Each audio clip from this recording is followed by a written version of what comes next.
ඔව් ඔව්. ආ නංගි. අක්කේ මන්තියාවද? ඔව්. අද චුට්ටක් පරක් වුණානේ. ඇයි ඒ? බලන්නකෝ අක්කේ පාරට ඇවිල්ලා පැයක් විතර වෙනවා. බස් එකක් නෑනේ.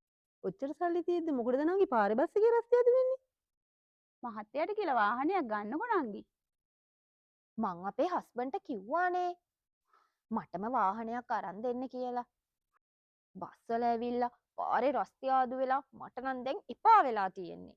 හස්බන්ඩ් මොකද්ද නංගි කිව්වේ? එයා මේ ටිකේ බිස්නස් වැඩ වගේකට රට යනවා. ගිහින් ආපු ගමන් බ්‍රෑන්ඩ් නිව් වාහනයක්ම අරන් දෙන්නම් කිව්වානේ. තා අපිටත් එහෙනම් වටයක් යන්න පුළුවන් නේද නංගි? අක්කේ එන්න වාඩි වෙන්න. නංගි මේ ඔයාලා මහත්තයා එදා ඉන්ටර්වයුව ගියා නේද? අපේ එක්කෙනත් එතන නංගි වැඩ කරන්නේ. තව ඩ්‍රයිවර් කෙනෙක් ගන්නවා කියලා තිබුණා තමයි මහත්තයා. මොකක්?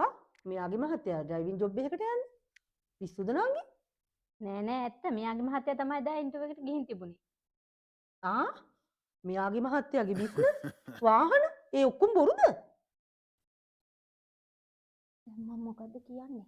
ඇත්තම කියනෝ එක්ක හැමදාම බොරු කියන්න බෑනේ. ඇත්තටම අක්කේ මම මෙච්චර දවස් කිව්වේ බොරු තමයි.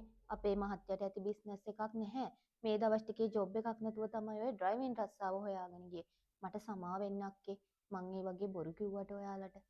අයියෝ නංගි අපිටත් සල්ලි නැහැ තමයි. ඔයාව ගණන් ගන්න එපා. නේද? අනේ නංගි බොරු කියන්න ඕනේ නෑ. අපිත් ඔයා වගේ තමයි. මනුස්සකම තමයි නංගි තියෙන්න ඕනි.